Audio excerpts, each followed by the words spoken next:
Friction or rubbing. Techniques variations. Superficial warming. It is also known as heat rub. It generates heat by creating resistance to motion. Place both hands palm down on the client's skin. The fingers of each hand should be together firmly. Move the hands briskly and simultaneously in opposite directions. One hand moving towards you and the other hand moving away from you.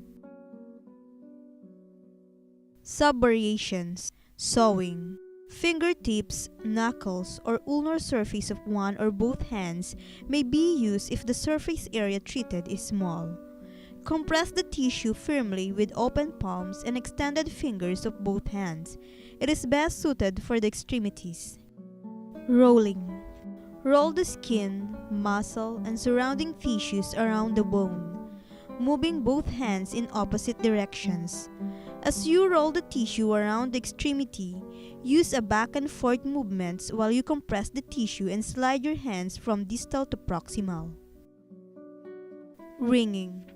While compressing the lubricated tissue on all sides with palmar surfaces of the hands and fingers, move the hands in opposing directions. Slide the hands toward the trunk of the body during the massage movement. Wringing friction is performed vigorously, like wringing water out of a cloth. The movement is best suited for arms, legs, and fingers. Cross fiber. It is also known as deep transverse friction. It is a very precise and penetrating form of friction. The direction of movement should be across and perpendicular to the pattern of muscle fibers. One or more fingers are placed on the skin at the exact site of a pain or injury. Apply firm, consistent pressure in one or both directions. Move the fingers in a back and forth motion. Chucking. It is also known as parallel friction. It refers to deep friction and applied in the same direction in muscle tendons or ligamentous fiber.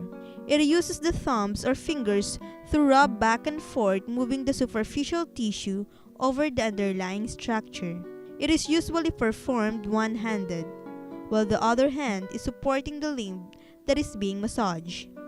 This movement is often applied between bony areas. Circular friction. It uses a small circular movement that glides superficial tissue layer over underlying tissue layer in different direction using the fingers or palms of the hand, particularly useful around the joints and in bony areas.